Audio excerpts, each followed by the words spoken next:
હાલો દીકરાઓ, જય શ્રી કૃષ્ણ, જય હિન્દ. હું રાજુ સર આપ સૌનું હાર્દિક સ્વાગત કરું છું મારા આજના સેશનમાં. દીકરા, આજે કોઈ લેક્ચર નથી લેવાનો, બટ આજે આપણા માટે સરપ્રાઈઝ છે અને એ છે ધોરણ 12 2023 ગુજરાત બોર્ડના પેપરના મોસ્ટ આઈએમપી ક્વેશ્ચન્સ.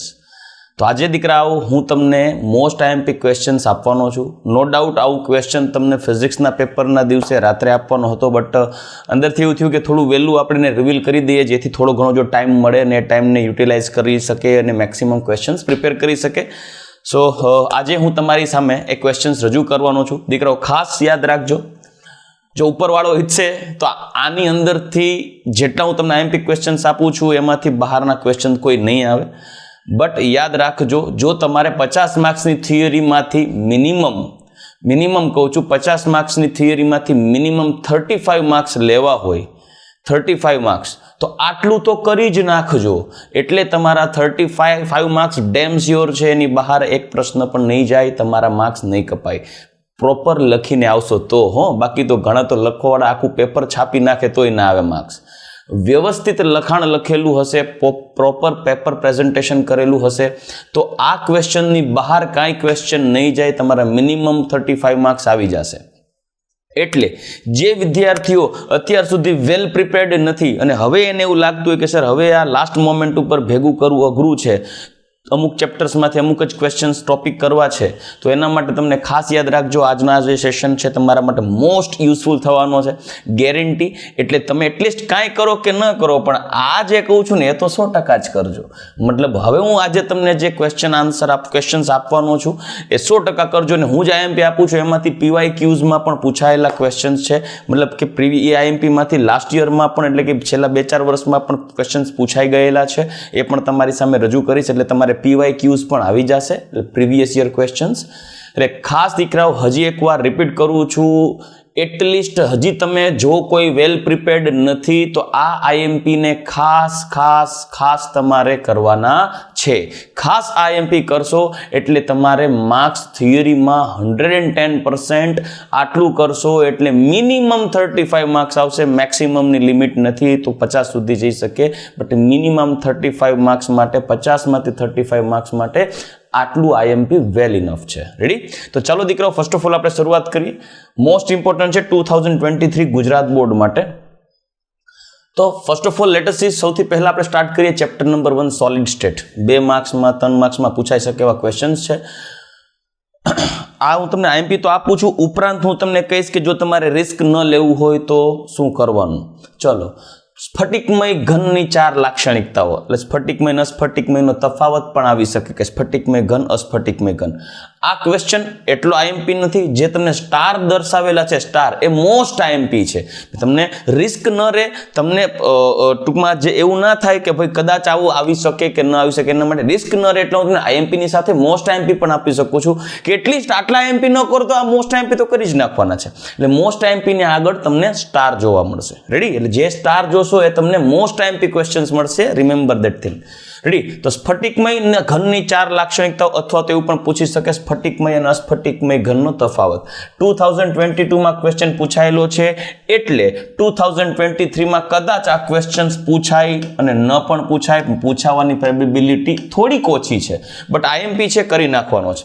અંતઃકેન્દ્રિત ઘન પદાર્થની ગોઠવણીની પેકિંગ ક્ષમતા, પેકિંગ એફિશિયન્સીના જે ક્વેશ્ચન છે ને, FCC એટલે ફલક કેન્દ્રિત cubic close pack, body center BCC એના અંતઃકેન્દ્રિત ક્યુબિક ક્લોઝ પેક અને સિમ્પલ ક્યુબિક ક્લોઝ પેક માટેના પેકિંગ એફિશિયન્સી, પેકિંગ ક્ષમતાના જે ક્વેશ્ચન છે એ પણ પૂછાઈ શકે, યાદ રાખજો ખાસ.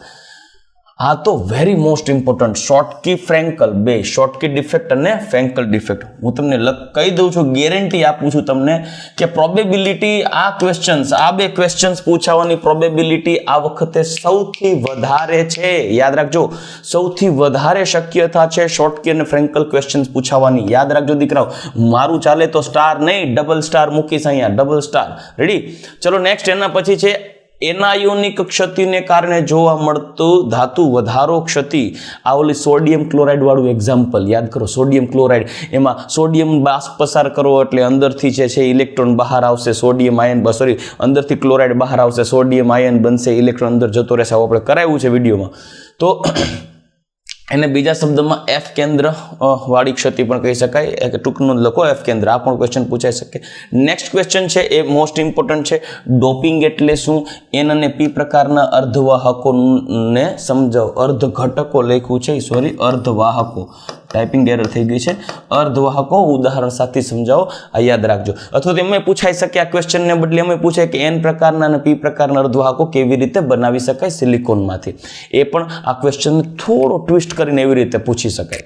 નેક્સ્ટ ક્વેશ્ચન છે કારણ આપો તાપમાન વધારા સાથે સિલિકોનની વિદ્યુતીય વાહકતા શા માટે વધે છે. આ ક્વેશ્ચન્સ જે છે એ 2019માં પૂછાયેલો છે, થોડો ટ્વિસ્ટ કરેલો અને ટિપિકલ ક્વેશ્ચન હતો કે તાપમાનના વધારા સાથે એ સિલિકોનની વિદ્યુતીય વાહકતા શું કારણ વધે છે. એકચ્યુઅલી આ જે છે ને જે વીજવાહકતા એટલે કે વિદ્યુતીય બેન્ડ થિયરી છે ને, પટ સિદ્ધાંત, એને રિલેટેડ ક્વેશ્ચન છે. પટ સિદ્ધાંતને રિલેટેડ કે વાહકતા પટ અને સંયોજકતા પટ વચ્ચે શક્તિનો તફાવત હોય. સિલિકોન છે ને એ અર્ધવાહક છે, એટલે સિલિકોન અર્ધવાહક હોવાથી સંયોજકતા પટ અને વાહકતા પટ વચ્ચેનો જે એનર્જીનો ગેપ હોય છે એ સુવાહક કરતાં થોડો વધારે ગેપ હોય, અવાહક કરતાં ઓછો ગેપ હોય. યાદ હોય તો આવું ક્વેશ્ચન આપણે કરેલા છે. તો એ વાહકતા પટ સિદ્ધાંત વાળો જે ટોપિક છે ને એમાં તમે સિલિકોન અર્ધવાહક છે એટલે એમાં ઇઝીલી નોર્મલ ઇલેક્ટ્રોન્સ વાહકતા પટ સંયોજકતા પટમાંથી વાહકતા પટમાં જઈ ના શકે. એટલે તમે ઇલેક્ટ્રોનને ગરમ કરશો તો સંયોજકતા પટમાંથી વાહકતા પટમાં જઈને વિદ્યુતનું વહન કરી શકે. એટલે વાહકતા પટને રિલેટેડ ક્વેશ્ચન થોડો ટ્વિસ્ટ કરીને પૂછ્યો છે, અઘરો ક્વેશ્ચન જેને કહી શકાય. એ પણ ઇમ્પોર્ટન્ટ છે, જે એકચ્યુઅલી પટ સિદ્ધાંતમાંથી જ આવે. નેક્સ્ટ પોઈન્ટ છે ફેરોમેગ્નેટિક લોહ ચુંબકત્વ એટલે ફેરોમેગ્નેટિઝમ, એન્ટી ફેરોમેગ્નેટિઝમ, પ્રતિલોહ ચુંબકત્વ અથવા તો આ બે તો મેઇન ખાસ, અને ફેરી મેગ્નેટિઝમ પણ આવી શકે. તો આ ત્રણ ટૂંકમાં ચુંબકીય અસરો ખાસ જોવાના. નેક્સ્ટ સાદા ઘન પ્રકારની પેકિંગ ક્ષમતા, જેમ તમે બોડી સેન્ટર અને અંતઃ કેન્દ્રિત જોઈ ગયા, એઝ ઇટ ઇઝ સાદા ઘન માટે પણ પૂછાઈ શકે. A = 2R વાળો કોન્સેપ્ટ. ફલક કેન્દ્રિત ક્યુબિક ક્લોઝ પેક પ્રકારની ગોઠવણીમાં સંકુલન, મતલબ આ ક્લોઝ પેક છે FCC માટે, સાદા ઘન માટે, અંતઃ કેન્દ્રિત માટે. કોઈ પણ તમને પેકિંગ એફિશિયન્સી પૂછવું હોય તો ફિક્સ ન હોય ને, ત્રણમાંથી કોઈ પણ પૂછી શકે. પેકિંગ એફિશિયન્સી ત્રણેય કરવી પડશે. અને નેક્સ્ટ ડોપિંગ દ્વારા અર્ધવાહકોની વાહકતા વધારી શકાય. એ આ જ છે. કેવી રીતે વધારી શકાય? તો કે N અને P પ્રકારના અર્ધવાહકોનું નિર્માણ કરીને. એમાં ઇલેક્ટ્રોનની અશુદ્ધિ, વધારે ઇલેક્ટ્રોન ધરાવતા અને ઓછા ઇલેક્ટ્રોન ધરાવતા જે અશુદ્ધિ એટલે કે જો વધારે ઇલેક્ટ્રોન ધરાવતા ઘટકની અશુદ્ધિ ઉમેરવી હોય તો N પ્રકારના અર્ધવાહક બનાવી શકાય. ઓછા ઇલેક્ટ્રોન ધરાવતા ઘટકની અશુદ્ધિ ઉમેરો તો P પ્રકારના અર્ધવાહકો બનાવી શકાય. તો જે તમારી પાસે ડોપિંગ વાળો ટોપિક થઈ જશે ને એટલે આ એનો આન્સર આવી જશે, જે 2020માં પૂછાણો છે આ ક્વેશ્ચન. જોયું? તો દીકરાઓ જોઈ લો તમે, 2022માં FCCની પેકિંગ એફિશિયન્સી પૂછાયેલી છે, સાદા ઘન માટેની એફિશિયન્સી 2021માં પૂછાયેલી છે, અંતઃ કેન્દ્રિતની પૂછાયેલી નથી. તો આ વખતે અંતઃ કેન્દ્રિતની પ્રોબેબિલિટી ખરી, બરાબર? એટલે ધ્યાનમાં રહે. ચલો, આ તો આપણે ચેપ્ટર નંબર 1ના ઇમ્પોર્ટન્ટ જોઈ ગયા, પણ આમાં હજી હું થોડું એડ કરીશું. તો કે ખાસ કરીને કોયડા,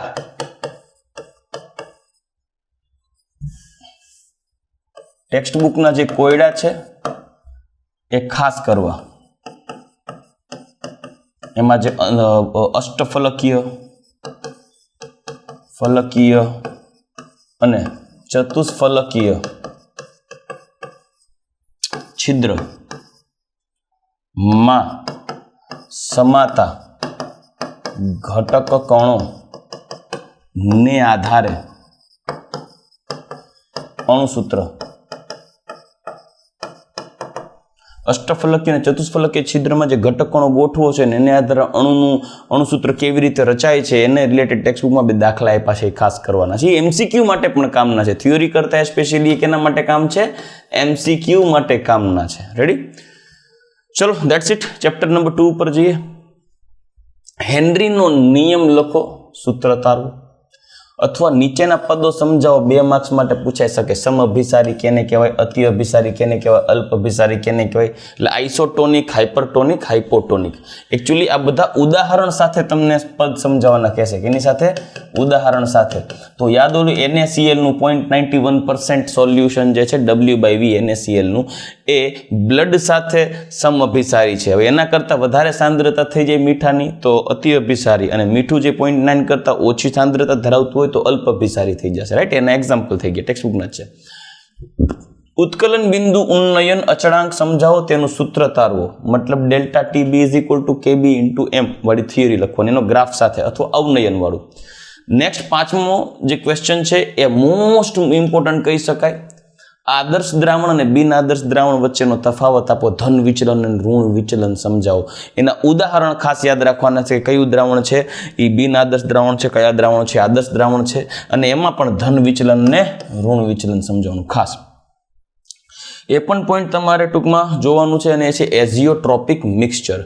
जो खास तमारे ए पॉइंट ने ध्यान में राखवानुं छे, नोट डाउन करी नाखुं छुं हजी। सॉरी नेक्स्ट आना ज बेज उपर एजियोट्रोपिक मिक्सचर।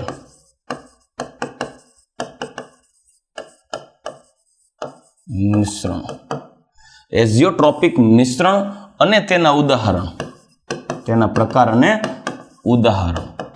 आ तो पण तमारे खास करवानुं केम के टॉपिक कॉमन छे। आदर्श द्रावण, बिन आदर्श द्रावण, एजियोट्रोपिक मिक्सचर ने तेना उदाहरणों। रेडी। नेक्स्ट पॉइंट, बाष्पशील अने अबाष्पशील द्राव्य धरावता द्रावण माटे राउल्टना नियमनुं सूत्र तारवुं। राउल्टना नियम तमारे तारववानुं छे। तमारे टेक्स्ट बुकना खास करीने जोजो, आ तमारे दाखला टेक्स्ट बुकना खास करवाना छे, भूल्या वगर टेक्स्ट बुकना दाखला। चैप्टर नंबर 3 पर जईए। याद राखजो, अहींया हजी हूँ तमने कही दूं छुं आ वखतनी प्रोबेबिलिटी आदर्श द्रावणने रिलेटेड वधारे रहेशे, खास ध्यान रहे, खास करजो। विद्युत रसायण इलेक्ट्रोकेमिस्ट्री में NaCl ना सांद्र द्रावणना विद्युत विभाजन थी कई रीते निपज मळे छे। लाइक एनोड पर ऑक्सीजन, कैथोड पर हाइड्रोजन, बराबर। सॉरी, एनोड पर क्लोरीन अने कैथोड पर हाइड्रोजन मळे छे अने द्रावण में NaOH बचे, द्रावण ने pH वधे। ए टूंकमां NaCl ना जलीय द्रावणना विद्युत विभाजननो टॉपिक। कोहेल-रोसनो स्वतंत्र अभिगमनो नियम, विद्युत विभाज्य निर्बळ होय तो ओस्वाल्ड मंदननो नियम जे छे एने एक्सप्लेन नहीं करी सकतो अनंत मंदन सीमित मोलर वाहकता फाइंड करवा माटे। तेना माटे कोहेल-रोसनो नियम यूज करवो पड़े। तो कोहेल-रोसनो नियम लेक्लांसे कोष एटले सूको कोष समजावो, संग्राहक कोष, लेड संग्राहक अने एनी प्रक्रियाओ लखो। सूका कोष अने लेड संग्राहक कोषमां एनोड अने कैथोड पर थती प्रक्रिया, आ बे तो मोस्ट इम्पोर्टન્ટ छे, बराबर। जे 2022 मां तो आ सूका कोष अने लेड स्टोरेज सेल बने क्वेश्चंस पण पूछाई गया छे। बर्तन कोष एटले शुं? हाइड्रोजन बर्तन कोष समझाओ।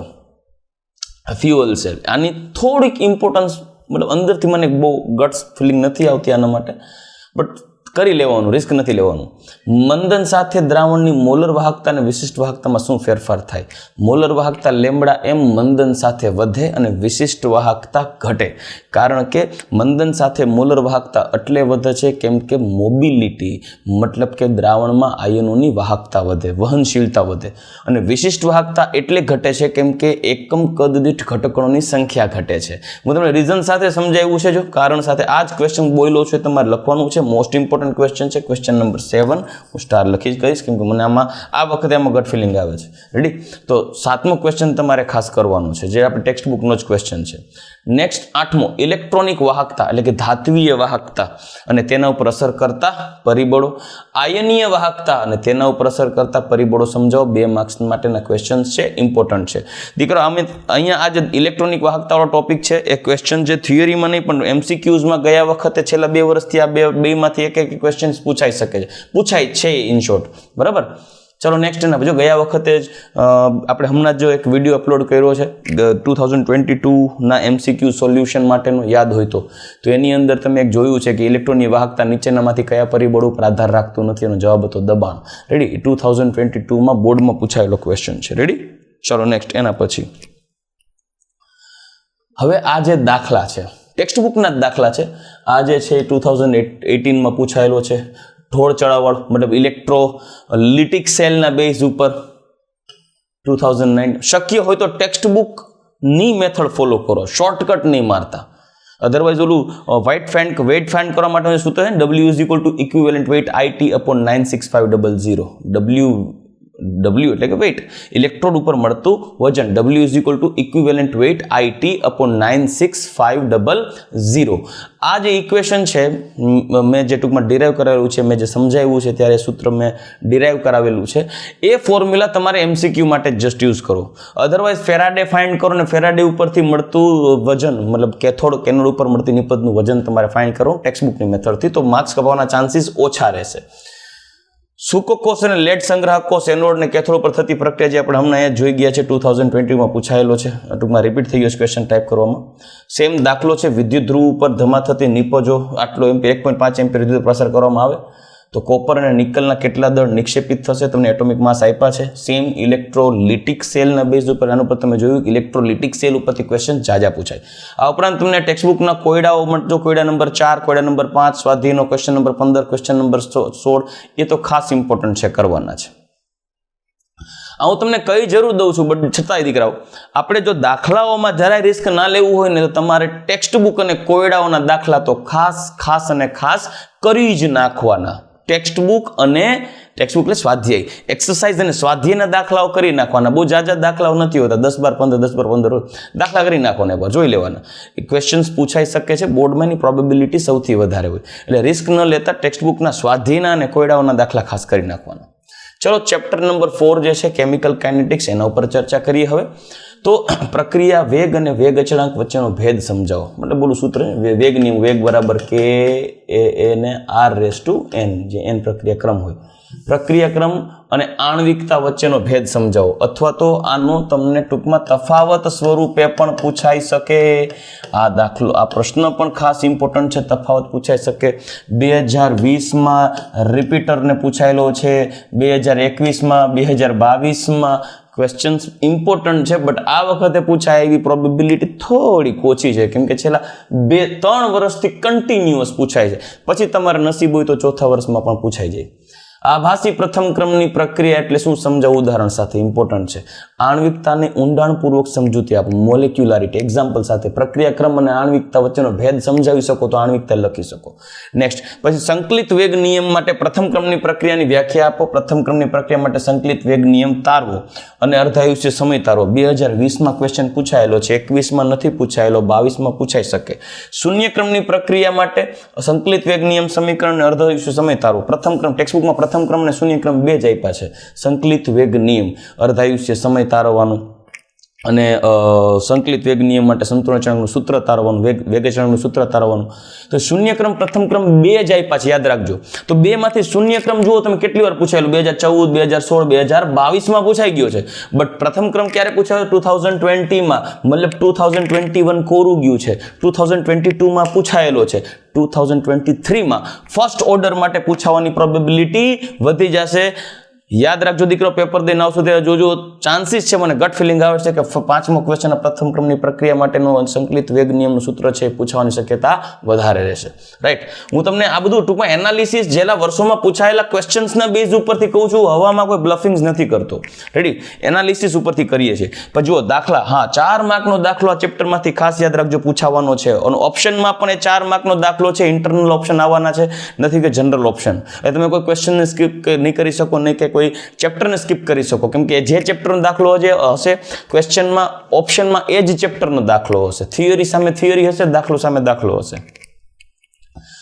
કોયડા નંબર 6, 8, 11 લખાણ સંબંધિત પ્રશ્નોનો 9મો દાખલો.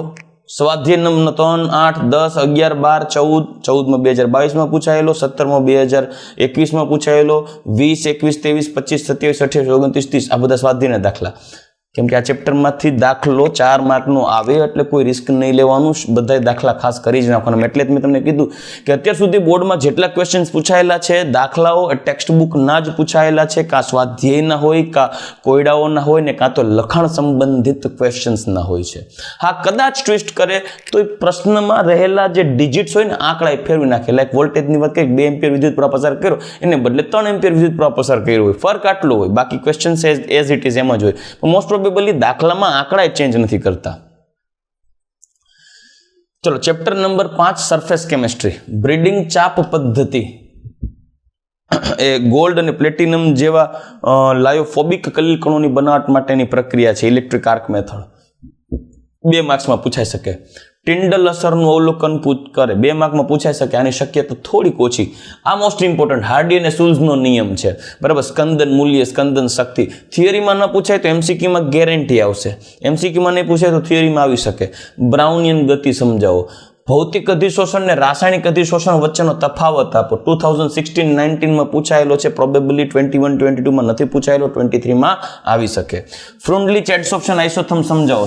ફ્રુન્ડલીચ એડસોર્પ્શન આઇસોથર્મ મતલબ કે ફ્રુન્ડલીચ અધિશોષણ સમતાપી 17 માં પૂછાયેલો છે, 21 માં રિપીટરમાં પૂછાયેલો છે, 22 માં નથી પૂછાયેલો, બની શકે 23 માં પૂછાઈ શકે, કેમ કે ઇમ્પોર્ટન્ટ છે.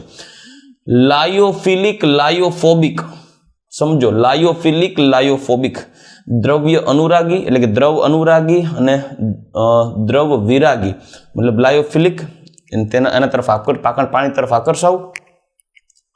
દ્રવ વિરાગી દ્રવ્ય નહીં, દ્રવ એટલે ફ્લુઇડ. લાયોફોબિક એટલે દ્રવ વિરાગી. લાયોફિલિક લાયોફોબિક કલીલ વચ્ચેનો ભેદ સમજાવો. કા ટૂંકમાં ભેદ સ્વરૂપે પૂછાઈ શકે, કા ઇન્ડિવિજ્યુઅલ બબે માર્ક્સનું કોઈ એક પૂછી શકે. મોસ્ટ ઇમ્પોર્ટન્ટ છે, 17 માં પૂછાયેલો છે, 21 માં પૂછાયેલો નથી, તો 22 માં પૂછાઈ શકે. મિશેલ એટલે શું? બનાવટના રચના સમજાવો. મિશેલ ઇમ્પોર્ટન્ટ ક્વેશ્ચન 2 માર્ક્સ માટે. મિશેલની રચના સમજાવો. બરાબર, સિન્સ 2013 માં પૂછાયેલો છે, પછી હજી નથી પૂછાયેલો, શક્યતા ખરી. કલીલમય સોલનું શુદ્ધિકરણની પદ્ધતિ અથવા વિદ્યુતીય ડાયાલિસિસનો ઉપયોગ. વિદ્યુતીય ડાયાલિસિસ એટલે ઇલેક્ટ્રોડાયાલિસિસ, કેવી રીતે શુદ્ધિકરણ કરવું કલીલકણનું, એ ક્વેશ્ચન છે, ઇમ્પોર્ટન્ટ ક્વેશ્ચન છે. જેટલા દીકરાઓ સ્ટાર જોશો એ બધા મોસ્ટ ઇમ્પોર્ટન્ટ છે. નેક્સ્ટ ટોપિક, વિદ્યુત કણ સંચાલન. વિદ્યુત કણ સંચાલન આ ટોપિક છે, ઇમ્પોર્ટન્ટ છે. આ વિદ્યુત કણ સંચાલન લેક્ચર લખતા ભૂલાઈ ગયું છે, પણ 2 વર્ષ પહેલા 20 કે 21 માં પૂછાઈ ગયો છે. ઇમલ્સન એટલે કે પાયસ એટલે શું, તેના પ્રકાર સમજાવો. 2014 માં પૂછાણું, 2020 માં પૂછાણું. અને નીચેના વિધાનો સમજાવો. અતિશોષણ અધિશોષણ, અવશોષણ, અપશોષણ. અધિશોષણ, અવશોષણ, અપશોષણ. ક્લિયર? તો આ રીતે તમારા પદ 2 માર્ક્સમાં કોઈ પણ 2 પૂછાઈ શકે, ઉદાહરણ સાથે સમજાવવાના.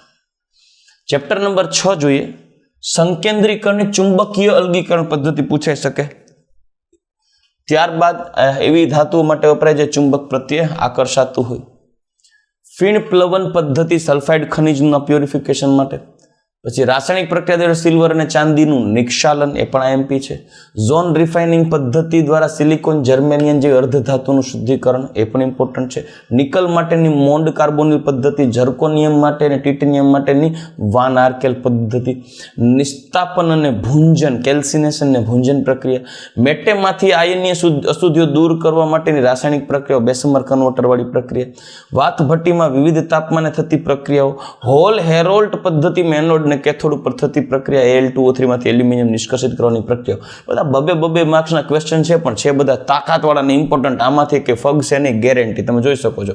21, 2018, 20 માં પૂછાઈ ગયું છે નિકલ માટે મોન્ડ કાર્બોનિલ. પછી 21 માં નથી પૂછાણું, 22 માં નથી પૂછાણું, 22 માં પૂછાણું છે ઝર્કોનિયમ, મતલબ આ વખતે ઝર્કોનિયમની પોસિબિલિટી ઓછી, મોન્ડ કાર્બોનિલની વધારે.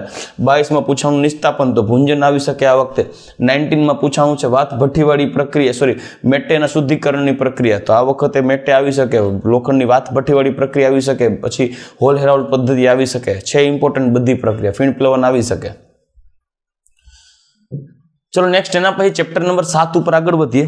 તો HNO3 ના રાસાયણિક ગુણધર્મો. એકચ્યુઅલી HNO3 ના રાસાયણિક ગુણધર્મો લખશો ને કરશો ને એટલે મોસ્ટ ઓફ આમાંથી ઘણા 4-5 ક્વેશ્ચન આવી જશે. જેમ કે આ રિંગ ટેસ્ટ, વીટી કસોટી, બરાબર, નાઇટ્રેટ આયનની પરખ કસોટી, મોસ્ટ ઇમ્પોર્ટન્ટ છે રિંગ ટેસ્ટ. આ યાદ રાખજો, રિંગ ટેસ્ટ છે મોસ્ટ ઇમ્પોર્ટન્ટ છે. નાઇટ્રોજન વાયુની કોઈ પણ 2 બનાવટ, પછી પાયરોફોસ્ફોરિક એસિડ અને પેરોક્સાઇડ સલ્ફ્યુરિક એસિડ. પાયરોફોસ્ફોરિક એસિડ છે,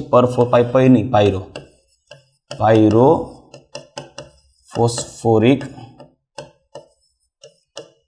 અને પેરોક્સાઇડ લખાઈ ગયું, મતલબ પર sulphuric acid, peroxide sulphuric acid, પર સલ્ફ્યુરિક એસિડ, જેને આપણે માર્શલ એસિડ કેરોઝ એસિડ કહી શકીએ. એના સ્ટ્રક્ચર ડ્રો કરો, બરાબર. ઇન શોર્ટ, તમારે બધા સલ્ફર, ફોસ્ફરસ, ક્લોરીન ના, ઇવન નાઇટ્રોજનના ઓક્સો એસિડ્સ ના બંધારણ ખાસ કરવા, ભૂલ્યા વગર. ચલો, એક્વારિજિયા શું છે તેની રાસાયણિક પ્રક્રિયાઓ લખો. એક્વારિજિયા મોસ્ટ ઇમ્પોર્ટન્ટ. એક્વારિજિયા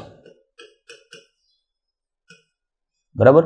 પછી કોન્ટેક્ટ પ્રોસેસ દ્વારા H2SO4 ની બનાવટના મુખ્ય 3 તબક્કા. ઇમ્પોર્ટન્ટ ક્વેશ્ચન છે, યાદ રાખજો. Phosphinic acid H3PO2, oleum H2S2O7, perbromic acid HbRO4.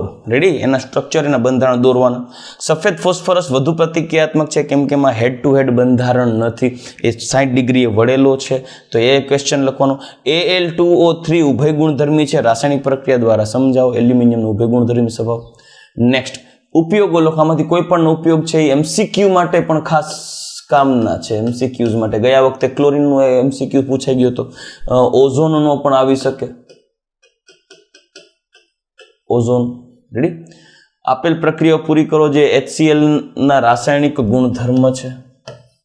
HCl ના રાસાયણિક ગુણધર્મ છે, આપેલ પ્રક્રિયા લખી સંતુલિત કરો. રાસાયણિક ગુણધર્મની પ્રક્રિયાઓ જો HNO3 ના રાસાયણિક ગુણધર્મ, H2SO4 ના રાસાયણિક ગુણધર્મ, NaOH અને ક્લોરીન ના રાસાયણિક ગુણ, ગરમ અને સાંદ્ર NaCl અને NaOCl CO3 પ્રકારની નિપજ બને. રેડી? તો આ ટૂંકમાં તમારે નાની નાની પ્રક્રિયાઓ જે છે એ ક્વેશ્ચન્સમાં 2 માર્ક્સમાં પૂછાઈ શકે. ખાસ ધ્યાનમાં રાખવાનું, તમારે આખું ક્વેશ્ચન કરો કે ન કરો, મતલબ તમારે આખું, ફોર એક્ઝામ્પલ HNO3 ની રાસાયણિક ગુણધર્મ કર્યા હોય તો જ તમને HNO3 ની રાસાયણિક પ્રક્રિયા આવડે. બરાબર? એટલે ખાસ કરવાનું. એમોનિયાની ઉત્પાદન માટેની હેબર પદ્ધતિને રાસાયણિક ગુણધર્મો, ફોસ્ફિનની બનાવટ ગુણધર્મો ઉપયોગ, ઓસ્વાલ્ડ પદ્ધતિ દ્વારા નાઇટ્રિક એસિડની બનાવટ. નેક્સ્ટ, કારણ આપો. આ ટેક્સ્ટ બુકના ક્વેશ્ચન છે. સમૂહ નંબર 15 ના તત્વો હાઇડ્રોજન પૈકી BiH3 પ્રબળ રિડક્શન કરતા છે કેમ કે જલ્દીથી હાઇડ્રોજન ગુમાવી દેશે, કેમ કે એનો બંધ નબળો હોય. H2O પ્રવાહી અવસ્થામાં હોય છે કેમ કે આંતરાણિક હાઇડ્રોજન બંધ હોય છે. ફ્લોરિન માત્ર -1 ઓક્સિડેશન અવસ્થા દર્શાવે છે, બાકીના તત્વો +1 +3 +5 +7 ધરાવે, કેમ કે ફ્લોરિન સૌથી વધુ વિદ્યુતઋણીય તત્વ છે, એનાથી વધારે કોઈ વિદ્યુતઋણીય તત્વ છે નહીં, એટલે હંમેશા ઇલેક્ટ્રોન ગ્રાહી બને. ઓક્સિડેશન અવસ્થા, અચ્છા જોઈ લો, ક્વેશ્ચન થઈ ગયો, 2020 પૂછાયેલો છે આ ક્વેશ્ચન. નેક્સ્ટ, એના પછી જોઈએ નાઇટ્રોજનનો અનિયમિત ગુણધર્મ, ક્લોરીનની બનાવટ અને તેના રાસાયણિક ગુણધર્મો. ક્લોરીનના રાસાયણિક ગુણધર્મ આવે એટલે આ ક્લોરીન આવી ગયું, HNO3 માં આવી ગયું. બરાબર? ચલો નેક્સ્ટ, એના પછી ઝેનોનના ફ્લોરાઇડના જળ વિભાજનની પ્રક્રિયા, આંશિક જળ વિભાજન, સંપૂર્ણ જળ વિભાજન, XCF2 ના જળ વિભાજનની પ્રક્રિયા, XCF6, XCF2, XCOF4, XCFO3, XCO2F2 આના બંધારણો સમજાવો. ટેક્સ્ટ બુકમાં 7મા ચેપ્ટરમાં લાસ્ટ ટોપિક, છેલ્લે ગ્રુપ નંબર 18માં લાસ્ટમાં બંધારણો, આકાર અને એના હાઇબ્રિડાઇઝેશન્સ આપેલા છે, જે ચેપ્ટર નંબર 4 ધોરણ 11 કેમિકલ બોન્ડિંગ ઉપરથી તમે સ્ટ્રક્ચર ઇઝીલી ડ્રો કરી શકો. એના ફોર્મ્યુલા ઉપરથી તમને આનો ફોર્મ્યુલા પણ મેં સમજાવેલો હતો, યાદ હોય તો. 1/2 ઇન્ટુ સેન્ટ્રલ એટમના સંયોજક ઇલેક્ટ્રોન વત્તા એકલ બંધની સંખ્યા માઇનસ ધન ભાર વત્તા ઋણ ભાર, એ તમને કુલ ઇલેક્ટ્રોન યુગ્મ મળશે. એના ઉપરથી તમને હાઇબ્રિડાઇઝેશન મળે, યાદ હોય તો. રેડી? તો આટલા પોઈન્ટ ઇમ્પોર્ટન્ટ છે. 21 ક્વેશ્ચન તમારે ખાસ કરવાના છે, but actually question number chapter number 7 પણ છે લેન્ધી, એટલે નંબર ઓફ ક્વેશ્ચન્સ જાજા કરવા પડશે. ડી અને એફ બ્લોક, ડી અને એફ વિભાગના તત્વો, તો કે ભાઈ ઝિંકને શા માટે સંક્રાંતિ તત્વ નથી ગણવામાં આવતું? કેમ કે ડી કક્ષક ઇલેક્ટ્રોનથી પેક છે. લેન્થેનોઇડ સંકોચન, મોસ્ટ ઇમ્પોર્ટન્ટ ક્વેશ્ચન. અમે તમને બાજુમાં જો કયા વર્ષમાં પૂછાયેલા છે ક્વેશ્ચન્સ એ લખી દીધા છે, એટલે તમે જ્યારે તમે જે વિડીયો જોવો છો દીકરાઓ, એ વિડીયો જોવો છો, તમારે વિડીયોમાં તમે PPT જોતી હોય તો પણ તમે મને આ નંબર ઉપર ફોન કરી શકો છો, મેસેજ કરી શકો છો. 9428860893 આ મારો પર્સનલ નંબર છે, એમાં તમે મેસેજ કરી શકો છો. હું તમને આની PDF મોકલી આપીશ. અમે પર યર જેટલા ક્વેશ્ચન્સ પૂછાયેલા છે, કયો ક્વેશ્ચન કેટલી વાર પૂછાયેલો છે, તમને લખી આપેલું છે. પ્રથમ સંક્રાંતિ શ્રેણીમાં ઝિંકની પરમાણુય ત્રિજ્યા ઘટવાને બદલે વધે છે. શા માટે? કારણ આપો. કેમ કે એની ડી ઇલેક્ટ્રોન સંપૂર્ણપણે વધી જાય છે, એનો જે ડિફેક્ટિવ છે એ ઓછો અસરકારક બને છે, અને સ્ક્રીનિંગ અસર વધી જાય છે. એનું રીઝન છે, ડિટેલમાં તમારે એક્સપ્લેન કરવું પડે, હું તમને શોર્ટમાં કહું છું. કારણ આપો. સંક્રાંતિ ધાતુ આયનો જેવા કે Cu+2, Zn+2 છે એ રંગવિહીન હોય છે, કેમ કે એની અંદર બધા જ ઇલેક્ટ્રોન છે એ યુગ્મ સ્વરૂપે છે, અયુગ્મિત ઇલેક્ટ્રોન કંઈ છે નહીં, ડીડી સંક્રાંતિ નહીં મળે, એટલે રંગીન નહીં બને. ક્યુપ્રિક ક્લોરાઇડ CuCl2 રંગીન હોય છે, જ્યારે ક્યુપ્રસ ક્લોરાઇડ રંગવિહીન હોય છે. જે Cu+2 હોય ને એમાં એક ઇલેક્ટ્રોન હોય ફ્રી ફોર્મમાં, અને આ ક્યુપ્રસમાં Cu+1 હોય ને એમાં બધા યુગ્મિત હોય. બધા યુગ્મિત હોય એટલે ઇલેક્ટ્રોન શું થશે? ફ્રી ફોર્મમાં નહીં રહી શકે, એટલે આમાં રંગવિહીન હોય. અને આમાં એક ઇલેક્ટ્રોન ફ્રી ફોર્મમાં છે, અયુગ્મિત સ્વરૂપે છે, તો ઇલેક્ટ્રોન ઇઝીલી છે એ પ્રકાશનું એબ્ઝોર્પ્શન કરી અને રંગ દર્શાવશે, ડીડી સંક્રાંતિ બતાવશે. વી સમીકરણ એટલે શું? ઉદાહરણ આપી સમજાવો, એટલું બધું ઇમ્પોર્ટન્ટ નથી આ ક્વેશ્ચન. વી સમીકરણ ડિસ્પ્રપોર્શનેશન, ઓટો રેડોક્સ. ડી આપણે KMnO4 જે છે ને એના રાસાયણિક ગુણધર્મમાં છે. એફ વિભાગના તત્વના અનુપ્રયોગો એટલે એની ઉપયોગિતા, 2 માર્ક્સ માટે પૂછાઈ શકે. શેને આધારે તમે કહી શકો કે સ્કેન્ડિયમ એ સંક્રાંતિ તત્વ છે પણ ઝીંક નહીં? કેમ કે સ્કેન્ડિયમમાં ડી કક્ષકમાં અપૂર્ણ ઇલેક્ટ્રોન રચના છે ડીમાં, જ્યારે ઝીંકની ડી કક્ષક તેમની સ્થાયી અવસ્થા, તટસ્થ અવસ્થા અને આયની અવસ્થામાં પણ ઝીંકની ડી કક્ષક સંપૂર્ણ ભરાયેલી છે. આથી સ્કેન્ડિયમ છે એ સંક્રાંતિ તત્વ છે પણ ઝીંક નહીં. સંક્રાંતિ ધાતુની પ્રથમ શ્રેણીમાં પરમાણુ ત્રિજ્યા અને આયનીય ત્રિજ્યા સમજાવો. બરાબર કે ભાઈ આ પરમાણુ ત્રિજ્યા અને આયનીય ત્રિજ્યા લેફ્ટ ટુ રાઈટ જતા ક્રમશઃ ઘટીને પાછી વધે છે. એ શું કરવાને સમજાવવાનું. પોટેશિયમ ડાયક્રોમેટની બનાવટ ગુણધર્મો ઉપયોગ K2Cr2O7. પોટેશિયમ ડાયક્રોમેટના pHના વધારાની અસર પોટેશિયમ ડાયક્રોમેટ પોટેશિયમ ક્રોમેટમાં કન્વર્ટ થાય. pH વધારો તો pH ઘટાડો તો પોટેશિયમ ક્રોમેટ પોટેશિયમ ડાયક્રોમેટમાં કન્વર્ટ થાય. મતલબ કે રંગમાં ચેન્જ આવે. રાઈટ. હવે પોટેશિયમ પરમેંગેનેટની બનાવટ લખો, તેમના ગુણધર્મો ચર્ચો અને આંતરાલીય સંયોજનો એટલે શું સમજાવો. આંતરાલીય ઇન્ટરસ્ટિશિયલ હાઇડ્રાઇડ સંયોજનો બનાવવાની લાક્ષણિકતા ધરાવે છે ડી વિભાગના તત્વો, એટલે આંતરાલીય સંયોજનો. રેડી? તો આટલા ટોપિક જે છે ઇમ્પોર્ટન્ટ છે ચેપ્ટર નંબર 8 ડી વિભાગમાં. નેક્સ્ટ ચેપ્ટર નંબર 9 સવર્ગ સંયોજનો, કોમ્પ્લેક્સ કમ્પાઉન્ડ. કિલેટ સંકીર્ણ એટલે શું? ઉદાહરણ પર સમજાવો. જે ચક્રીય હોય, ઇમ્પોર્ટન્ટ છે, સ્થાયીતા સૌથી વધારે હોય. ઉભયદંતી લિગેન્ડ કે એક ઉદાહરણ સાથે સમજાવો. ઉભયદંતી લિગેન્ડ, દંતી દન્યુની દંતી, ઉભયદંતી લિગેન્ડ. સવર્ગ સંયોજનો માટે સંયોજકતા બંધનવાદની કોઈ પણ 4 મર્યાદાઓ લખો. VB3 ની મર્યાદા લખવાની ટેક્સ્ટબુકમાં છે. સંકીર્ણના સમઘટકો દોરો. તમારે બધા સમઘટકો પૂછાઈ શકે, ઇન્ડિવિજ્યુઅલ પણ પૂછાઈ શકે. લાઈક જીઓમેટ્રિકલ આઇસોમરિઝમ એટલે કે બંધારણીય સમઘટકો છે, અવકાશીય સમઘટકો છે, પ્રકાશીય સમઘટકો છે. સમઘટકો ખાસ યાદ રાખવાના. કોઓર્ડિનેશન આઇસોમરિઝમ, લિંકેજ આઇસોમરિઝમ એટલે બંધનીય સમઘટકતા. રેડી? સવર્ગ સમઘટકતા. ભૌમિતિક સમઘટકોના બંધનો દોરો. ટૂંકમાં સમઘટકો દોરો ને મેં તમને અમુક એક્ઝામ્પલ્સ આપ્યા છે. બંધનીય સમઘટકતા અથવા બંધન સમઘટકતા, સવર્ગ સમઘટકતા એટલે કોઓર્ડિનેશન સમઘટકતા. ઉદાહરણ સાથે સમજાવો. સમઘટકોનો ક્વેશ્ચન તો ગેરંટી એક આવશે, એટલે સમઘટકતા ખાસ કરી નાખજો. વર્નરના સિદ્ધાંતની અભિધારણાઓ લખો કે ભાઈ બે જેની સંયોજકતા વિશે ડિસ્ક્રાઇબ કર્યું છે. પ્રાથમિક સંયોજકતા, દ્વિતીયક સંયોજકતા. પ્રાથમિક સંયોજકતા આયનીકરણ પામે, દ્વિતીયક સંયોજકતા આયનીકરણ ન પામે, દ્વિતીયક સંયોજકતાને કોઓર્ડિનેશન નંબર કહેવાય, એના વિશે ચર્ચા કરવાની.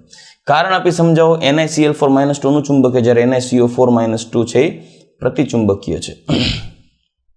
CO4 લખાઈ ગયું છે. I am really sorry, it is NiCN4-2 પ્રતિચુંબકીય છે. કેમ કે આમાં બધા ઇલેક્ટ્રોન છે VB થિયરી અનુસાર યુગ્મિત થઈ જાય, જ્યારે આમાં નિર્બળ લિગેન્ડ હોવાથી અયુગ્મિત ઇલેક્ટ્રોન રહે છે, તો એ અનુચુંબકીય છે. સંકરણને આધારે ભૌમિતિક અને ચુંબકીય ગુણધર્મો દર્શાવો. મતલબ કે એના આકાર અને એનું હાઇબ્રિડાઇઝેશન બતાવવાનું. જેમ કે સ્ટ્રોંગ લિગેન્ડ છે તો DsP2 હાઇબ્રિડાઇઝેશન થશે, સમતલીય ચોરસ, બધા ઇલેક્ટ્રોનમાં યુગ્મિત થઈ જશે, તો આનો આકાર જે છે એ સમતલીય ચોરસ અને પ્રતિચુંબકીય લાક્ષણિકતા આવશે. તો બધાના ઇન્ડિવિજ્યુઅલ VB3 આધારે તમને લોટ ઓફ એક્ઝામ્પલ્સ મેં લેક્ચરમાં કરાવ્યા છે, ઘણા બધા, કે કેવી રીતે ઇલેક્ટ્રોન એરેન્જમેન્ટ થાય, લિગેન્ડ પ્રબળ આવે તો ઇલેક્ટ્રોનનું કેવી રીતે યુગ્મીકરણ થાય ને આંતરકક્ષક સંકીર્ણ કે બાહ્ય કક્ષક સંકીર્ણ નિર્બળ લિગેન્ડથી બને, એના વિશેના એક્ઝામ્પલ્સ લોટ ઓફ કરાવેલા છે લેક્ચરમાં. મોસ્ટ ઇમ્પોર્ટન્ટ છે. આટલા એક્ઝામ્પલ કરી નાખવાના, એકાદું આવી જશે. સંકીર્ણ સંયોજનોમાં ભૌમિતિક સમઘટકતા સમજાવો, પ્રકાશીય સમઘટકતા સમજાવો. મેં કીધું ને, જો આ સમઘટકતાઓ દોરવાના છે આના ઉપરથી દોરી શકું. અષ્ટફલકીય સંકીર્ણમાં સ્ફટિક ક્ષેત્ર વિઘટન અથવા વિભાજન આકૃતિ સાથે સમજાવો, અથવા સ્ફટિક ક્ષેત્રવાદ અષ્ટફલકીય રચના માટે સમજાવો. બધું એક જ છે. રેડી? 2026માં પૂછાયેલો છે, સોરી 2016માં, સોરી. લિગેન્ડ એટલે શું, તેનું વર્ગીકરણ સમજાવો. કોઈ એક લિગેન્ડનું વર્ગીકરણ સમજાવો. તમે ઉભયદંતી સમજાવી શકો, અથવા તો એકદંતીય, દ્વિદંતીય, ત્રિદંતીય, બહુદંતીય લિગેન્ડ્સ. બરાબર? સ્ફટિક ક્ષેત્ર સિદ્ધાંતને આધારે TiH2O સંકીર્ણનો જાંબલી રંગ હોય છે, સમજાવો. તો જાંબલી રંગ શું કરવાને છે એ તમારે સ્કેન્ડિયમ ને ટિટેનિયમ +3. આનો જાંબલી રંગ છે DD સંક્રાંતિને કારણે જોવા મળે છે, આપણે એક્સપ્લેન કરવાનું. NiH2O+2 નું દ્રાવણ લીલા રંગનું છે, જ્યારે NiCN2-2 નું દ્રાવણ રંગવિહીન હોય છે. શું કરવાનું? અહીંયા જે આપણે એક્ઝામ્પલ જોઈ ગયા ને, સેમ એઝ ઇટ ઇઝ. આ રંગીન એટલે હોય છે કે આમાં 2 અયુગ્મિત ઇલેક્ટ્રોન હોય. બરાબર? આમાં 2 NiH2O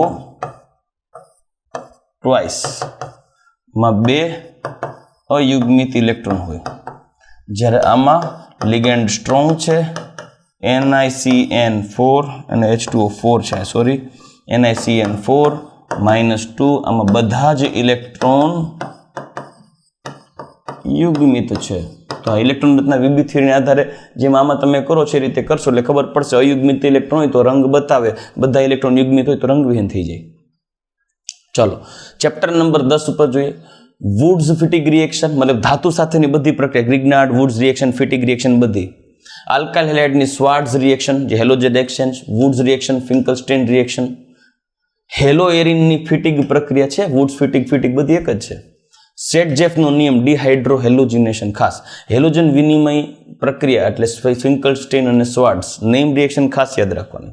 સેન્ડમેયર પ્રક્રિયા ટૂંકમાં સમજાવો. એલાઇલિક અને બેન્ઝાઇલિક હેલાઇડ શા માટે SN1 રિએક્શન આપે છે? વધુ પ્રતિક્રિયાત્મક દર્શાવે, કેમ કે એલાઇલિક અને બેન્ઝાઇલિક હેલાઇડ માં કાર્બોકેટાઇન રેઝોનન્સને કારણે સ્ટેબલ હોય. કાર્બોકેટાઇન સ્ટેબલ હોય તો SN1 રિએક્શન ઇઝીલી આપશે. ધેટ્સ વાય એલાઇલિક હેલાઇડ અને બેન્ઝાઇલિક હેલાઇડ છે SN1 રિએક્શન ઇઝીલી આપે. શું કરવાનું? કેમ કે એલાઇલિક હેલાઇડ આવું થશે અને બેન્ઝાઇલિક હેલાઇડ આવું થશે, એમાં કેટાયન આવો બને, એલાઇલિક કેટાયન અને બેન્ઝાઇલિક કેટાયન. તો એમાં રેઝોનન્સને કારણે સ્ટેબિલિટી એની વધારે હોય. બેન્ઝીનમાંથી બાયફિનાઇલ પરિવર્તન છે, બેન્ઝીનમાંથી બાયફિનાઇલ. બેન્ઝીનનું ક્લોરિનેશન કરો, ક્લોરોબેન્ઝીન બને, પછી એની ફિટિગ રિએક્શન કરી નાખો, બાયફિનાઇલ થઈ જશે. SN1 અને SN2 ની પ્રક્રિયા તફાવત આપો, એટલે તફાવત સ્વરૂપે SN1 SN2 આવે. ઇન્ડિવિજ્યુઅલ પણ પૂછાઈ શકે એક, મતલબ SN1 સમજાવો, SN2 સમજાવો. રેસિમીકરણ અને વિપરીતકરણ એટલે શું તે સમજાવો. આલ્કાઇલ હેલાઇડની ગ્રિગ્નાર્ડ પ્રક્રિયા સમજાવો, ગ્રિગ્નાર્ડ ધાતુ સાથેની પ્રક્રિયા. હેલોએરિનની કેન્દ્રાંતરંગી વિસ્થાપન પ્રક્રિયા મુશ્કેલ છે, શા માટે સમજાવો, એના કારણ છે. બરાબર કે ભાઈ એમાં CX બંધ છે, એની બંધ લંબાઈ ટૂંકી છે, રેઝોનન્સને કારણે આંશિક દ્વિબંધ છે, ફિનાઇલ કેટાયન સ્ટેબલ નથી, એટલે એની કેન્દ્રાંતરંગી વિસ્થાપન પ્રક્રિયા મુશ્કેલ છે. હેલો એરિનની ઇલેક્ટ્રોનરાગી વિસ્થાપન પ્રક્રિયા મુશ્કેલ છે, શા માટે? કેમ કે હેલો એરિનનો ક્લોરિન છે એની +R કરતા એની -ISR પ્રબળ છે, જેને કારણે ઇલેક્ટ્રોનરાગી વિસ્થાપન પ્રક્રિયા મુશ્કેલ છે. આ બધી વસ્તુ આપણે ડિટેલમાં સમજી ગયા છે દીકરાઓ. નાની વસ્તુને પણ મેં એક્સપ્લેન કરી છે. રેડી? તો ચાલો, માત્ર 13 ક્વેશ્ચન છે આ ચેપ્ટરમાંથી કરશો એટલે લગભગ ક્વેશ્ચન્સ આ ચેપ્ટરમાંથી માર્ક્સ નહીં કપાય. Next chapter number 11, alcohol, phenol અને ઇથર. આલ્કિનમાંથી એસિડ ઉદ્દીપકની હાજરીમાં જળ વિભાજન દ્વારા આલ્કોહોલની બનાવટ. ફોર્માલ્ડિહાઇડ, એસિટાલ્ડિહાઇડ કે એસિટોનની મિથાઇલ મેગ્નેશિયમ બ્રોમાઇડ ગ્રિગ્નાર્ડ પ્રક્રિયા દ્વારા આલ્કોહોલની બનાવટ. શા માટે ફિનોલનું જલીય દ્રાવણ આલ્કોહોલ કરતાં વધુ એસિડિક હોય છે? કેમ કે ફિનોલમાં ફિનોક્સાઇડ આયન વધારે સ્ટેબલ છે રેઝોનન્સને કારણે. એનું રીઝન છે. કોલ્બે સ્મિટ પ્રક્રિયા આપો, રિમર ટીમન પ્રક્રિયા આપો. ડાવ પદ્ધતિ દ્વારા ફિનોલનું ઔદ્યોગિક ઉત્પાદન. અતિ શુદ્ધતા ધરાવતા અને ઓછા ઉત્પાદન ખર્ચ દ્વારા ફિનોલનું ઔદ્યોગિક ઉત્પાદન એટલે હું થયું ક્યુમિન પદ્ધતિ દ્વારા ફિનોલની બનાવટ. ફિનોલનું બ્રોમિનેશન પણ સમજાવવાનું. ફિનોલનું ક્યુમિનમાંથી ફિનોલની બનાવટની રીત, એટલે આ જ પ્રોસેસ આગળ વધવાની છે, ખાલી એને 2 અલગ વર્ષમાં પૂછાયેલા છે. એટલે ક્યુમિનમાંથી ફિનોલ કેમ બને? H2SO4 સાથે પેલા હવા સાથે ઓક્સિડેશન અને પછી H2SO4 ની આજે પ્રક્રિયા કરો એટલે ફિનોલ બની જાય. ઇથેનોલના નિર્જળીકરણ દ્વારા ઇથિનની બનાવટની ક્રિયાવિધિ સમજાવો. આલ્કોહોલમાંથી ઇથિન, આલ્કોહોલના નિર્જળીકરણની પ્રક્રિયા ક્રિયાવિધિ સાથે સમજાવવાની છે. રેડી? નેક્સ્ટ એના પછી એ ઇમ્પોર્ટન્ટ બધા ક્વેશ્ચન છે. ઇથેનોલના નિર્જળીકરણ દ્વારા ઇથરની બનાવટ, ઇથરની એક બનાવટ. વિલિયમસન સંશ્લેષણ, ઇથરની બીજી બનાવટ. હાઇડ્રોજન આયોડાઇડની નીચેના પ્રક્રિયકો સાથેની પ્રક્રિયા, હાઇડ્રોજન આયોડાઇડની પ્રક્રિયા સમજાવવાની. મિથોક્સી બેન્ઝીન સાથે, પ્રોપોક્સી પ્રોપેન સાથે, બેન્ઝાઇલ ઇથાઇલ ઇથર સાથે. ફિનોલમાંથી નીચેના સંયોજનોની બનાવટ માટે માત્ર સમીકરણ લખો તો ફિનોલમાંથી ફિનાઇલ એસિટેટ, બેન્ઝીન, પેરાબ્રોમોફિનોલ, 1,2 બેન્ઝોક્વિનોન કેમ બનાવવું? 1,4 બેન્ઝોક્વિનોન જે છે એ ઓક્સિડેશનથી બને. પેરાબ્રોમોફિનોલ બ્રોમિનેશનથી બને. Br2CS2 વાળી પ્રોસેસ છે. બેન્ઝીન જે છે તો ફિનોલમાંથી બેન્ઝીન ઝિંક સાથેની પ્રક્રિયા. ફિનાઇલ એસિટેટની પ્રક્રિયા કરવી હોય તો ફિનોલની સોડિયમ સાથે પ્રક્રિયા કરો, પછી CH3COCl સાથે પ્રક્રિયા કરો, ફિનાઇલ એસિટેટ મળી જશે. ઇથેનોલ અને 3-મિથાઇલ પેન્ટ 2-ઓલ થી શરૂ કરી અને 2-ઇથોક્સી-3-મિથાઇલ પેન્ટેનના વિલિયમસન સંશ્લેષણ પ્રક્રિયાનું સમીકરણ લખો. રેડી? તો આ થઈ ગયું ચેપ્ટર નંબર 11 ના IMP question. Next chapter number 12 ઉપર જઈએ. Aldehyde, ketone, carboxylic acid. Name reaction તો ખાસ કરો. Rosenmund reduction, Stephen reaction, Etard reduction, Gattermann Koch process. એસિટોનમાંથી અનુવર્તી આલ્કેન બનાવટ માટેની પ્રક્રિયા. એસિટોનમાંથી આ જ આ જ રિએક્શન સેમ સેટ થશે વુલ્ફ કિશ્નર અને ક્લેમેન્સન રિડક્શન. આના માટે કયા આવશે? વુલ્ફ કિશ્નર અને ક્લેમેન્સન. ખાસ ધ્યાનમાં રહીએ. જો અહીં લખી જ નાખ્યું છે નીચે છતાં પણ. કેનિઝારો પ્રક્રિયા સમજાવો. રાસાયણિક સમીકરણ સાથે આલ્ડીહાઇડની પરખ કસોટી એટલે ટોલેન્સ પ્રક્રિયા સમજાવો. પ્રોપેનોનની નીચે આપેલી પ્રક્રિયા માત્ર સમીકરણ લખો તો વુલ્ફ કિશ્નર, આલ્ડોલ, ક્લેમેન્સન આ બે આવી ગયા રિડક્શન. જે આ જ ટૂંકમાં આન્સર આવી જશે આનો માટે. પ્રોપેનોન જે છે એ એસીટોન છે. કાર્બોક્સિલિક એસિડનું ડીકાર્બોક્સિલેશન સમજાવો. સિમ્પલ. હેલ વોલહાર્ડ જેલિન્સ્કાઈ પ્રક્રિયા સમજાવો. એ ઓલું રેડ ફોસ્ફરસની હાજરીમાં X2 સાથેની પ્રક્રિયા. આપેલ પ્રક્રિયાઓ પૂર્ણ કરો. અહીંયા ટૂંકમાં CSOCl2 લખેલું છે. અહીંયા CH6H5COCl બને. આમાં C6H અહીંયા આવશે XCH2COOH બને અહીંયા. હવે તમારે જળ વિભાજન કરો ને અહીંયા OH થઈ જશે. એમોનિયા સાથે પ્રક્રિયા કરાવશો CH3CH2CO NH2 થઈ જશે. તો ટૂંકમાં એના આન્સર લખી દીધા. ચલો નેક્સ્ટ એના પછી ટૂંકમાં આ ટેક્સ્ટ બુકની જ પ્રક્રિયાઓ છે પણ અડધી પ્રક્રિયાઓ આપશે તમારે પૂરી તમારે કરવાની થશે. પ્રક્રિયાઓ પૂર્ણ કરો નીચેની. કેસિયન સાથે પ્રક્રિયા સાયનાઇડ આવશે. રિડક્શન કરશો ડીબાલ H તો શું આવશે? આલ્ડીહાઇડ થઈ જશે. C6H5 નાઇટ્રોફિનોલ નાઇટ્રોબેન્ઝીન છે. FeCl સાથે પ્રક્રિયા કરો પેરાક્લોરો નાઇટ્રોબેન્ઝીન થઈ જશે. પછી પેરિડીનની હાજરીમાં એસાઇલેશન કરવાનું છે નાઇટ્રોનું. રેડી? ચલો નેક્સ્ટ. આલ્ડોલ ક્રોસ આલ્ડોલ પ્રક્રિયા સમજો. મોસ્ટ ઇમ્પોર્ટન્ટ થેલિક એસિડમાંથી થેલિમાઇડની બનાવટ આપો. આ મોસ્ટ ઇમ્પોર્ટન્ટ પ્રક્રિયા છે. નેક્સ્ટ એના પછી chapter number 13 amine compounds. Isocyanide કસોટી અથવા કાર્બાઇલ એમાઇન કસોટી પર નોંધ લખો. મોસ્ટ ઇમ્પોર્ટન્ટ ક્વેશ્ચન છે. પ્રાથમિક એમાઇનની પરખ કસોટી છે. ગાબ્રિએલ થેલિમાઇડ પ્રોસેસ દ્વારા પ્રાથમિક એમાઇન બને. પ્રાથમિક એમાઇનની બનાવટ હોફમેન પ્રક્રિયા ઉદાહરણ સાથે સમજાવો. એ પણ ઇમ્પોર્ટન્ટ છે. એની હોફમેન બ્રોમેમાઇડ CH3CONH2 માંથી CH3NH2 વાળી પ્રક્રિયા.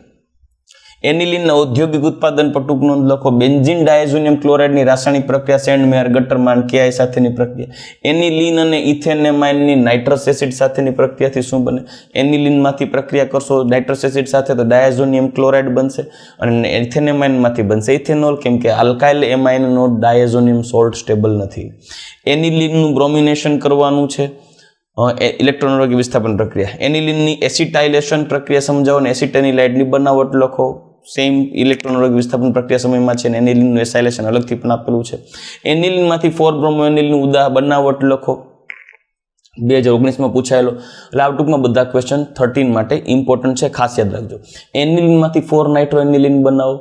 આ બધા કન્વર્ઝન્સ હોઈ શકે. પ્રક્રિયા પૂર્ણ કરો 3 તબક્કામાં. નાઇટ્રોબેન્ઝીનમાંથી ક્લોરોબેન્ઝીન, બરાબર. નાઇટ્રોબેન્ઝીનમાંથી એનિલિન બનાવવાનું. એનિલિનનું ડાયાજોટાઇઝેશન ને પછી એની સેન્ડમેયર.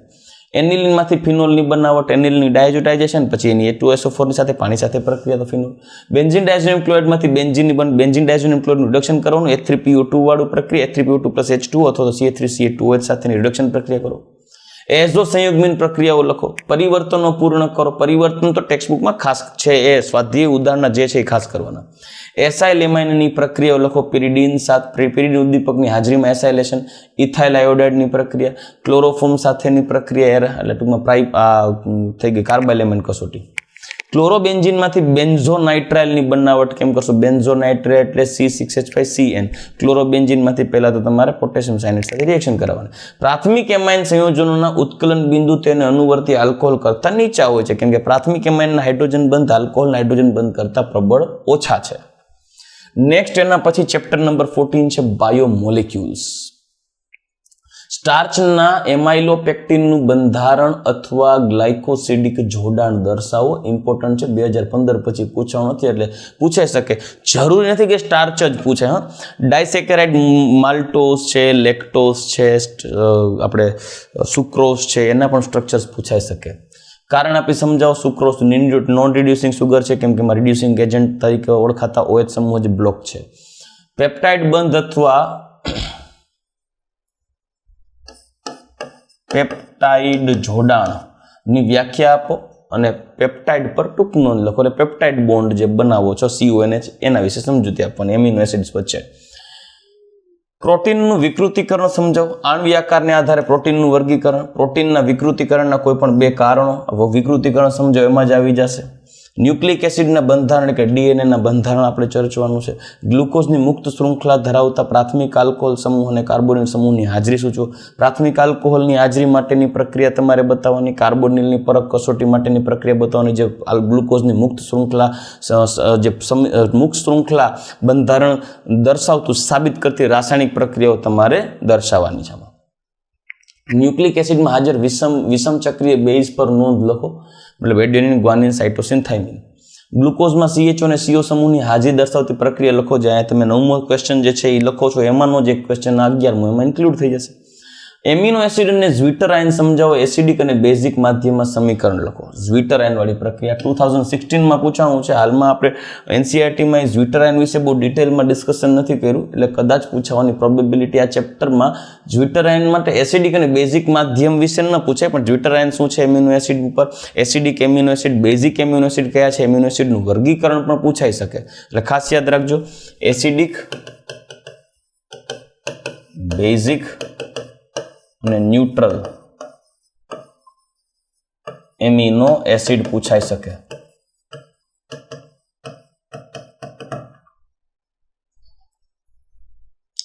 ચેપ્ટર નંબર 15 નાયલોન 6 ની બનાવટ ગુણધર્મ ઉપયોગ, બેકેલાઇટની બનાવટ ગુણધર્મ ઉપયોગ. નાયલોન ટુ નાયલોન 6 જે છે એ ટૂંકમાં શું કે બાયોડિગ્રેડેબલ પોલિમર છે, જે વિઘટનીય. મેલામાઇનની બનાવટ ગુણધર્મ ઉપયોગ, જે ટૂંકમાં મેલામાઇન જે છે થર્મોસેટિંગ પોલિમર છે. પોલીટેટ્રાફ્લોરોઇથિન, આનો તો MCQ ગયા વર્ષે 2022માં પૂછાયેલો છે. પોલીએક્રિલોનાઇટ્રાઇલ PAN ની બનાવટ ગુણધર્મ ઉપયોગ, નાયલોન 6. વલ્કેનાઇઝ રબર, કુદરતી રબરનું વલ્કેનાઇઝેશન સેમી સિન્થેટિક પોલિમર છે. PHBV, પોલીહાઇડ્રોક્સી બ્યુટેરેટ કો બીટા હાઇડ્રોક્સી વેલેરેટની બનાવટ ગુણધર્મ ઉપયોગ. પોલિએસ્ટર વર્ગના જૈવ વિઘટનીય પોલિમરની બનાવટ આપો. મોનોમરના એકમો કયા છે જણાવો. આ જ ક્વેશ્ચન જે છે એ સેમ એઝ ઇટ ઇઝ ઉપરનો છે. PHBV 9મો અને 10મો સેમ છે. 2020માં અલગ રીતે પૂછાણો, 2019માં અલગ રીતે પૂછાણો. PVC ની બનાવટ ગુણધર્મ ઉપયોગ, તફાવત આપો. Low density polymer, high density polymer. Buna S અને બુનાયન સિન્થેટિક રબર છે, એના તફાવત આપો. નાઇટ્રાઇલ રબરની બનાવટ ગુણધર્મ ઉપયોગ ચર્ચો. એ નાઇટ્રાઇલ રબર એ જ બુનાયન. રેડી? ચલો, તો આ થઈ ગયું ચેપ્ટર નંબર 15. હવે લાસ્ટ ચેપ્ટર છે 2 માર્ક્સનો થિયરીનો ક્વેશ્ચન. આમાંથી પૂછાઈ શકે એકના અથવામાં એક, એટલે 2 માર્ક્સના 2 ક્વેશ્ચન્સ આવશે, બટ આવશે ઓપ્શનમાં એકના અથવામાં એક, ઇન્ટરનલ ઓપ્શન. સાબુની મર્યાદા શું છે? વેદનાહારક ઔષધો, જીવાણુ નાશી પર ટૂંકનો, સંક્રમણ હારકો, પોલીહિસ્ટામાઇન ઔષધો એટલે શું, પ્રશાંતકો એટલે શું, ખાદ્ય પદાર્થોમાં ઉમેરવામાં આવતા કૃત્રિમ ગળિયા પદાર્થો વિશે સમજાવો.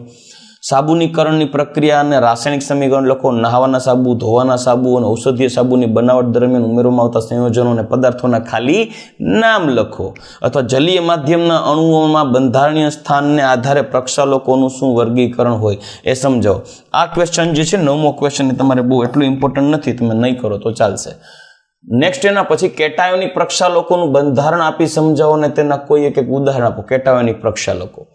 એનાયોનિક પ્રક્ષાલકો એટલે સમજાવો. અથવા તમને એવું પૂછી શકે પ્રક્ષાલકનું વર્ગીકરણ આપો. બે એક જ ક્વેશ્ચન થયું. હવે અહીંયા જો તમને કોલમ ટાઈપના કે ભાઈ તમને સોડિયમ બેન્ઝોએટ ફ્યુરાસિન એલિટેમ છે, BHT બ્યુટાઇલેટેડ હાઇડ્રોક્સી ટોલ્યુઇન અને બ્યુટાઇલેટેડ હાઇડ્રોક્સી એનિસોઇડ ઓલા એન્ટીઓક્સિડન્ટ તરીકે યુઝ થઈ શકે. તો એના જે સામે ટૂંકમાં ગુણધર્મ આપ્યા છે એ તમારે ખાસ ધ્યાન રહેવાનું છે. જેમ કે ફોર એક્ઝામ્પલ સોડિયમ બેન્ઝોએટ છે, ફ્યુરાસિન છે, એલિટેમ છે, લિટમ ગળપણ માટે કૃત્રિમ પદાર્થ, બ્યુટાઇલેટેડ હાઇડ્રો એન્ટીઓક્સિડન્ટ છે, ઓક્સિજન ઓક્સિડેશન થતાં અટકાવે એટલે આમાં ક્યુ આવશે. એલિટેમ છે ટૂંકમાં ગળપણ છે, ફ્યુરાસિન છે જીવાણુનાશી છે, સોડિયમ જે છે એ એસ આવશે. રેડી? તો આ ખાસ ધ્યાનમાં રાખો. આવી રીતે ટૂંકમાં તમને તફાવત સ્વરૂપે પણ પૂછાઈ શકે, મતલબ કોલમ ટાઈપના ક્વેશ્ચન પણ પૂછાઈ શકે. આમાં એક ઇમ્પોર્ટન્ટ પોઈન્ટ શું છે ખબર દીકરો? 16મા ચેપ્ટરમાં એક ક્વેશ્ચન ઓપ્શનમાં એક ક્વેશ્ચન છે, એટલે હું તમને એ ગેરંટી આપી શકું કે તમને ઔષધમાંથી એક ક્વેશ્ચન પૂછાણો હોય ને દીકરા, ઔષધમાંથી, લાઈક એન્ટીહિસ્ટેમાઇન છે કે જીવાણુનાશી છે કે બરાબર, એન્ટીબાયોટિક્સ છે કે સેડિટિવ્સ मतलब નિંદ્રાકારી ઔષધો છે કે વેદનાહારક ઔષધો છે. એક ક્વેશ્ચન એ ટોપિક્સમાંથી પૂછાયેલો હોય ને તો બીજો ટોપિક જે બીજો ક્વેશ્ચન અથવામાં હશે ને એ ખાદ્ય પદાર્થ સંરક્ષકમાંથી કે એન્ટીઓક્સિડન્ટ્સમાંથી કે પ્રક્ષાલકોમાંથી કે બીજો ક્વેશ્ચન એમાંથી પૂછાઈ શકે. એટલે ક્વેશ્ચનમાં એક તમને ચેપ્ટરમાં આ એક બેનિફિટ રહેશે કે ચેપ્ટરના બે એકચ્યુઅલી મેઇન પાર્ટ છે ને એમાંથી એક પાર્ટમાંથી એક ક્વેશ્ચન પૂછાઈ શકે, બીજા પાર્ટમાંથી બીજો ક્વેશ્ચન પૂછાઈ શકે. એટલે તમને કદાચ ઔષધો વિશે બહુ એટલું નોલેજ નહીં હોય કે ઔષધો યાદ નહીં રહેતી હોય કે તમને યાદ નથી વાંચેલું નથી વાંચવું તો ટેન્શન નથી અને માર્ક્સ કપાવવાના ચાન્સીસ ઓછા રહેશે. રેડી? તો આ ટૂંકમાં 16 ચેપ્ટર આપણે જોઈ ગયા. પણ દીકરાઓ ખાસ મારે તમને કહેવાનું છે, માર્ક્સ ન કપાવવા દેવા હોય, આટલા ક્વેશ્ચન કરી નાખશો એટલે 35 માર્ક્સ તો આવશે, પણ હજી આપણે 50 સુધી પહોંચવું હોય, માર્ક્સ ન કપાવવા દેવા માટે હજી ખાસ યાદ રાખજો, ટેક્સ્ટબુકના કોયડા, લખાણ સંબંધિત પ્રશ્ન અને સ્વાધ્યાયના દાખલા ખાસ કરવા. રિસ્ક ન લેવું હોય તો આટલું કરી જ નાખો.